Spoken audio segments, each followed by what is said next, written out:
The Caitlin Clark takeover intensifies as Nike CEO makes big reveal. The Fever star's rise just hit another level. Caitlin Clark's offseason was already shaping up to be the most influential of her young career. Then Nike's chief executive stepped in and changed the scale entirely. Elliott Hill confirmed that Indiana Fever star Clark's long-awaited signature Nike shoe is officially on the way, a project she has been personally shaping behind the scenes. Then Forbes provided a second headline, declaring Clark the most powerful female athlete in the world and one of the foremost influential women in all of sports.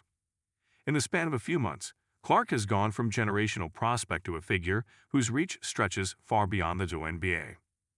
They'll reveal that Clark has spent time inside Nike's headquarters designing both the shoe and a new signature logo built around interlocking C's. Nike released an early version of that mark this month and described it as a symbol of Clark's precision, confidence, and ability to inspire. The emblem is expected to appear across apparel and accessories before the first sneaker ever hits the court. Nike made its intentions clear last year when it signed Clark to an 8-year, $28 million contract, the richest endorsement deal for a women's basketball player. The company rarely designates signature athlete status, a title that signals an expectation of long-term cultural impact. A signature shoe with superstar stakes. Nike has not announced a release date, although industry expectations center around late 2025 or 2026. Until then, Clark continues to play in customized coat models, a nod to the athlete she has long credited as an influence. The moment she takes the floor in a shoe with her own logo will be a defining milestone for the women's game. Clark's signature apparel line will begin rolling out this autumn with shirts, hoodies, and performance pieces tied to her new visual identity.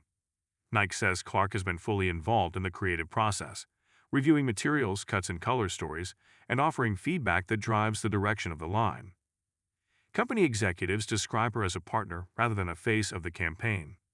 The buzz surrounding her footwear announcement arrives at the same time Forbes unveiled its inaugural Most Powerful Women in Sports list.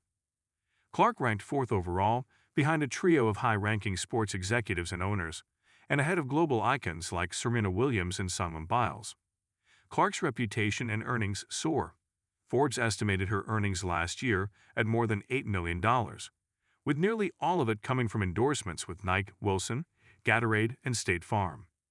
Wilson made Clark the only player besides Michael Jordan with a signature basketball line.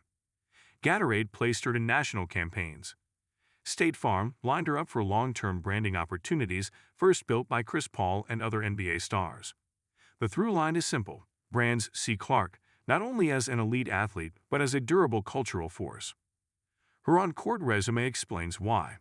Clark produced one of the greatest rookie seasons in WNBA history, averaging 19.2 points and 8.4 assists, setting the single-season assist record, scoring more points than any first-year player, and recording the first 2 triple-doubles ever by a rookie. She helped lift the Indiana Fever from 13 wins to a playoff berth and posted television numbers that rewrote league benchmarks. That combination of performance and influence is why Nike is expanding her platform and why Forbes calls her the spark that ignited a transformation in women's sports. Now the next phase begins, a signature logo, a signature line, and soon, a signature shoe that will take her global profile into an entirely new space. Caitlin Clark is not just shaping the future of her league. She is becoming one of the defining athletes of her generation.